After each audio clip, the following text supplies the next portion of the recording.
Hello everyone. So this is a video I kind of wanted to make for a while, but I've been very nervous about making it for a couple of reasons.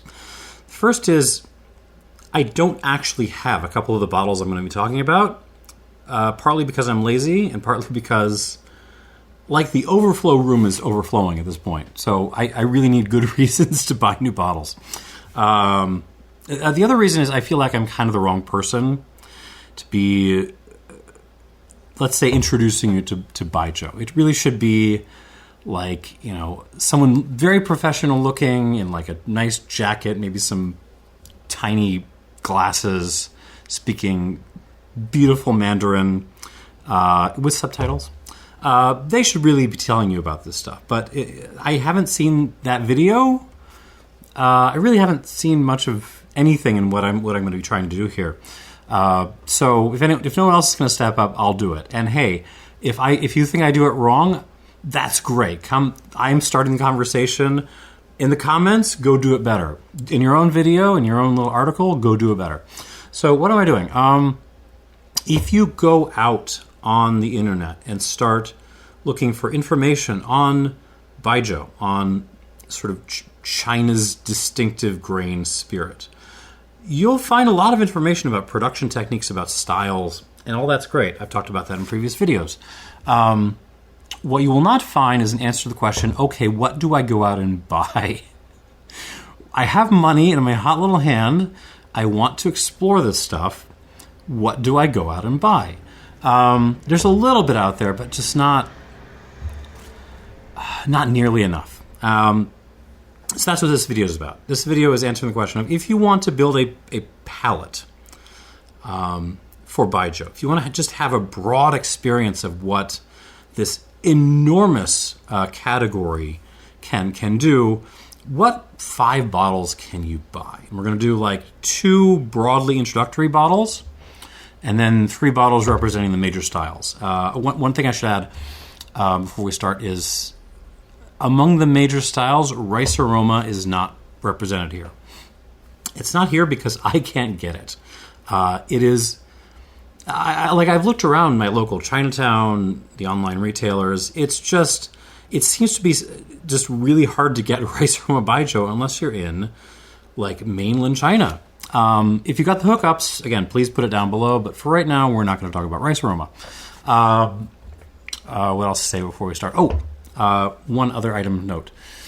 I don't want to put this on the list, but I feel like I should mention it. Ming River. Ming River is the baby of Derek Sandhouse, who I respect enormously, who's done just incredible stuff getting knowledge of Baijiu out there. And this is basically sourced Luzhou Laojiao from Sichuan. I adore Luzhou Laojiao. It might be my favorite Baijiu distillery. Maybe. But I gotta be honest, at this price point, which is circa $30, even lower than this price point, I think you can get better Luzhou Laojiaos from their own line. No disrespect to Derek, I like this a lot. It does have the advantage, however, despite my thinking you can do better, of having a kind of normal distributor. I forget who, but a lot of what I'm going to be talking about goes through specialty distributors that your local liquor store probably does not have a contract with. You're going to have to go through the online retailers, through Chinatown retailers, those folks. Ming River is kind of the exception. This is the one you can probably get in normal fashion. But so, if no other options, this is fine, but you can do better. Sorry, Derek. Oh, also, don't buy Red Star. I feel like there's a lot of people who've been curious about Baijiu, bought Red Star, thought it was disgusting, and not realized, oh, it's just Red Star that's not very good and not Baijiu. All right, with all that out of the way, let's get started. 5 bottles that I think you should buy to build up your Baijiu palette.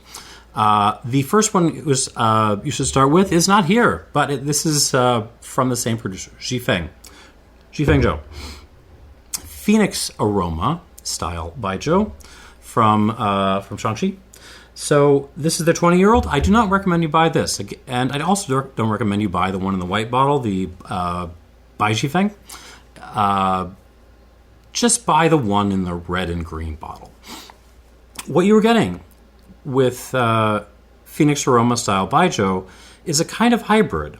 It does its fermentation, saccharification, all the chew stuff. I don't want to get into that right now, but it cooks.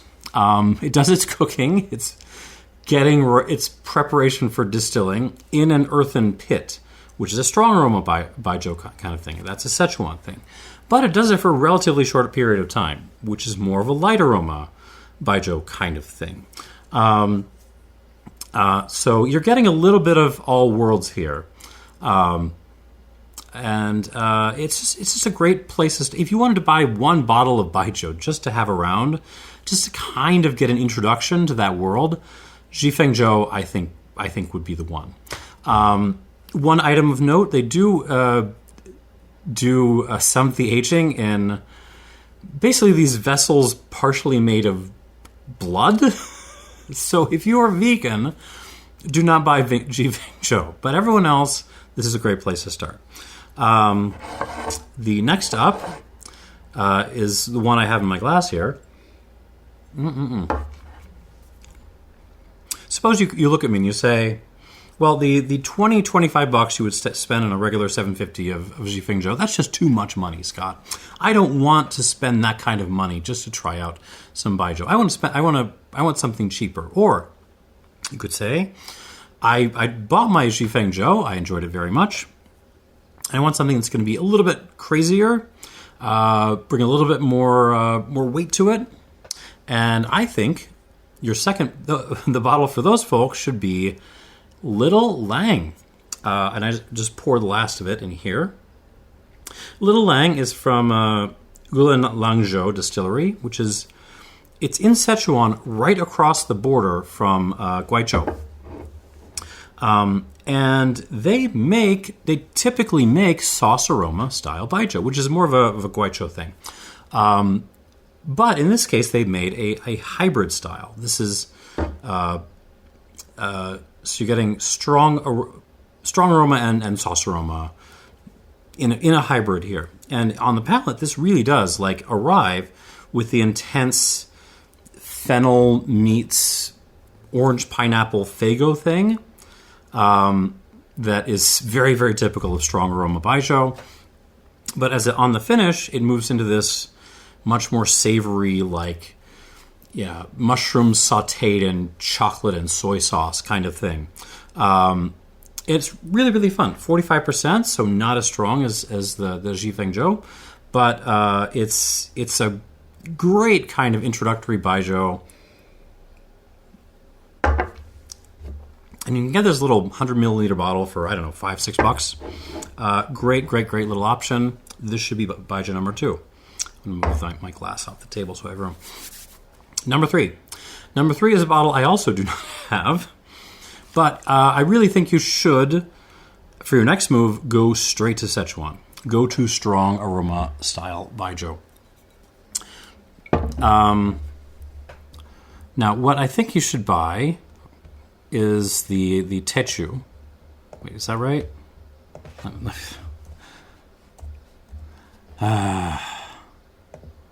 I did write this down.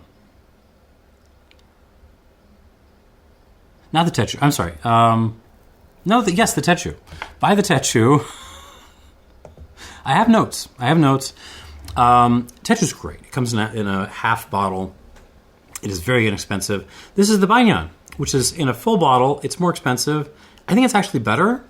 But if you're pinching pennies, the Techu is just amazing for the money. It is a perfect expression of what Luzhou Laojiao can do. It is unbelievably fruity, but also brings some stinky cheese and black licorice aspects, some minerality. Unbelievably complex for the amount of money you're going to spend, which is going to be under $30. So go out and buy. Well, I mean, buy Banyan if you really want to jump in, but Techu, if you're penny pinching, would be the one for me.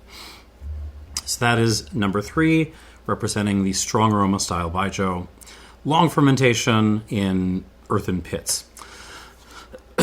Next, I think you should buy some sauce aroma style, because it is the most internationally well-known, the most famous style. And also, the production process, it demands your respect. It is such a pain in the ass to make this stuff.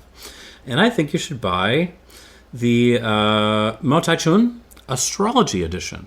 You also sometimes see it as the Sagittarius, the Constellation Edition. This is just a great little example of sauce aroma baijiu. It's on the fruitier side. It's just really gorgeous and outgoing. There's lots of berries in this, but on the palate, you're getting the mushrooms and soy sauce and the crazy umami character that this stuff can bring. Really, really nice. It's a bit pricey for, the level of quality that you're getting. I'm not going to lie. I feel like strong aroma brings more value for the money, but this is something special, and it is worth your time and exploration. For the last bottle, you need to buy something in a light aroma style, which is short fermentation in basically stone vessels. Light aroma style baijiu, the inexpensive stuff is pretty tough, at least for me. But if you want, so this is a style where I really think you need to spend more money, get an upper level bottling, just, to get something good. And here's a good example. This is the Yushan Taiwan 6-year-old from, I think, southern Taiwan. I just reviewed this. Gun to my head, I do think this guy, this is Kinmen Kaolang Premium. I like this better, but that's a personal taste thing. In terms of absolute quality, the Yushan is right up there, and it's cheaper, and in some respects, I feel like it brings some of the weird, more of the weird floral root vegetable thing that is typical of light aroma baijiu for me, for my palate. So, I mean, if you want to play it safe and you got a little bit of extra money, buy this. This is absolutely delicious. But as a representative of the style, this is what makes the list. So yeah, there you go. 5 baijius for building your palate. Standard bottle of Jifeng Zhou, the red and green one. Not this 20-year-old. This is too expensive, and it isn't that much better. Little Lang. Luza Lao Zhao, the Techu. Although you can buy the Banyan too. This is fabulous stuff. Mao Tai Chun Astrology / Constellation Edition, which comes in a bunch of different boxes. Buy the one that matches your astrological sign. And Yushan Taiwan 6-year-old Kaolang. And yeah, that is the video. Hopefully this will do a little bit of the work of breaking people into this stuff. And again, even if it doesn't, hopefully stuff responding to this will do better. Thanks for watching, and cheers.